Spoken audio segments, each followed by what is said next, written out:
Now, the WGAL News 8 Storm Team Forecast with Chief Meteorologist Joe Calhoun. It's dry on the square in Gettysburg right now, but Adams County, you're probably one of the first to start to see the freezing rain and sleet moving in probably in another couple of hours. It's still a little ways away. Clouds are moving in, though.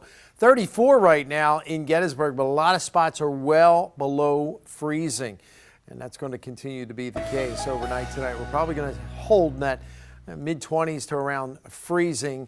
Wintry mix will continue to move in from west to east. And then tomorrow morning, I think, is the worst of this. That's probably when we're going to see sleet, freezing rain, going over to snow in northern counties. And by the afternoon, sleet and freezing rain and snow will start to change the rain. Things will start to improve later in the day.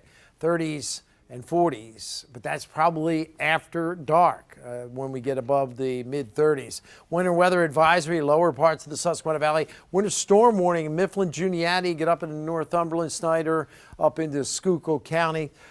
Farther west, out toward the Laurel Highlands, they're going to have really ice problems, and there's an ice storm warning there. Here are the numbers. Some spots mid-20s like York, Selinsgrove, Lewistown. So some of these valleys are very cold as the rain moves in.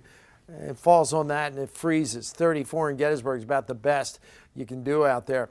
We talked about this, the cold air draining into the valleys. You kind of see it on the temperature pattern. You see how the cold air all the way down into Atlanta, relatively speaking, and that warmer air off to the west, that's moving north. That's the moisture moving north. Now, the center of the storm is still back over the plains. That's the main storm system. The secondary storm is going to form right in here as it gets toward the coast.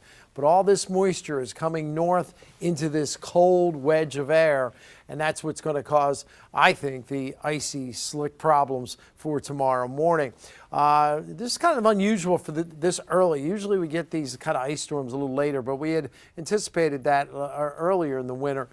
You see how the ice comes in. This pink shaded area is a mixture. I think it's going to be some freezing rain, but there's also going to be some sleet mixed in there. The freezing rain is more of a headache, in my opinion. The temperatures right at or below freezing, then they creep up as the rain creeps up, but then you got snow off to the north. This is where most of the snow will be. So most of us may not see much, if any, snow. It's going to be that ice in the morning. Then everybody goes to rain as we go into tomorrow evening and into tomorrow night. Then the storm pulls away. We start drying it out. But snowfall, again, this is not a snowstorm for us. Heavier off to the north where they could get several inches. Most of the valley not going to see much in the way of snow. This is the concern. This glaze of ice, or maybe a 1/10 of an inch, 2/10 of an inch of a glaze on some areas, and that could really make it kind of slick. So I think the morning rush is the highest impact. Midday, still pretty moderate impact. The evening rush starts to get a little lower going into the morning rush on Friday. I think, again, a lower impact because it's just wet by then. As we get through the weekend, it's blustery, it's cold. Cold sticks with us into the early parts of next week. Another storm possible later next week. All right, Joe.